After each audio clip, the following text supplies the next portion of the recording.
101.3 Sports Radio. Ryan and Ari are here, and today we're going to be getting some calls from the viewers in this early morning broadcast. So we got Winston from Louisville. Winston, take us away. Well, the Washington Nationals are stuck being 500. I'm sick of this. I want to see wins. This management spent all the money in the world. They've got all the prospects. They've been terrible for a long time. They're on the upswing. What's going on? What do they need to do to get better? Well, I think we sort of disagree. I think the Nationals will improve. Here's what I want to say. The Nationals have been ravaged by injuries this whole year. I think we can admit that, and that's probably been their main struggle. Their hitting is just awful. It's embarrassing for a team that all the sports magazines picked to win the World Series. But you got Bryce Harper, their big bat coming back next week, fit perfectly in the 3-hole. Got Anthony Rendon just called up from Syracuse. He's raking since coming up, and I think that once all the pieces are put together, Dan Herron's on the DL. Luckily, after his horrible start to the year, he's on the DL. I think the Nationals will move to a new path. They won 2 in a row. Can they keep it going?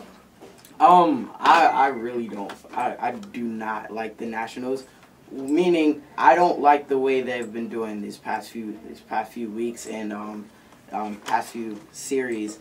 And you can see, with like you said, there's a lot of injuries. The batting isn't up, and I think they've dug themselves into a hole. And when knowing that they could fall behind the Marlins, which is the worst team in the league. Yeah, that's not gonna happen. Hopefully not. But yeah, like when you think about it, injuries are prone to happen, but I think there was too many for the Nats. Well, we'll see what happens. We got Jonathan from LA. What's up, Johnny?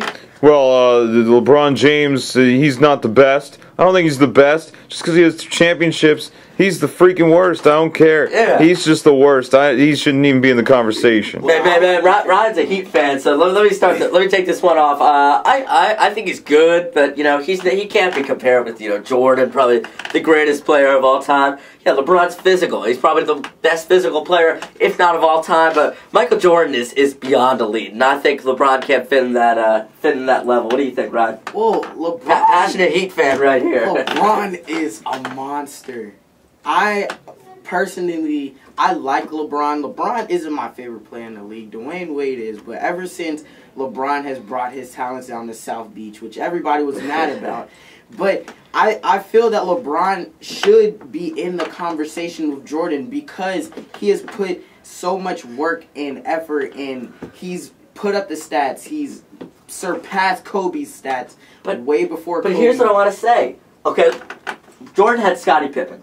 Pippen. LeBron James has 2 Scottie Pippens. He's got Chris Bosh, he's got Dwayne Wade. We're helping him do this. But wait, no, because Jordan had Scottie Pippen, but you can't forget about Dennis Rodman, Steve Kerr. He had all of them. And when you think about it, LeBron is in the same position. Your Steve Kerr for LeBron is Ray Allen. Ray Allen is a knockdown 3-point shooter. Steve Kerr was a knockdown 3-point shooter.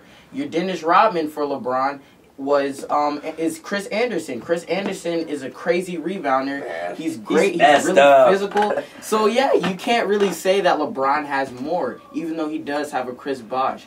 All teams have to have rebounders. So if you're going to have a rebounder, you're going to have a rebounder. Oh, yeah, I guess so. Well, we got Mike in Salem, Washington. Mike. The Patriots, they can't win. They're freaking Hernandez getting into trouble, and they're getting this Tebow kid. He's unproven. They're just not going to be the same this year. You know what, man? Unfortunately, I disagree. Listen, okay, you got the best damn quarterback in football. Let's remember this. We got Tom freaking Brady throwing passes to Danny Amendola in a little bit, okay? Yeah, Gronk's a little shaken up. Hernandez is in jail. We can all accept that. But you got a young, fresh defense who had some trouble, but I think they'll rebound. Good old line, Tom Brady. What do you think? Well, Tom Brady, he loves the short passes. He's 76% for short passes, and losing Wes Welker, I think, was a big piece of that short passing average that he loves. And when you think about you hear about Hernandez, him being in this whole entire trial and everything, being charged for murder and possession of weapons without license. Yeah, dude, he's screwed. I think it's just straight stupid. Like, why would you do it? But then again, like, well, that's a different topic. I know, but it's like I feel that they aren't as elite because they've lost many people, and I just feel that. You know what? We'll see how it unfolds this season. I hope Tom can pull it around. You know, it's unfortunate for him, but that's all for us. We're gonna take a quick break. We'll be right back in a moment.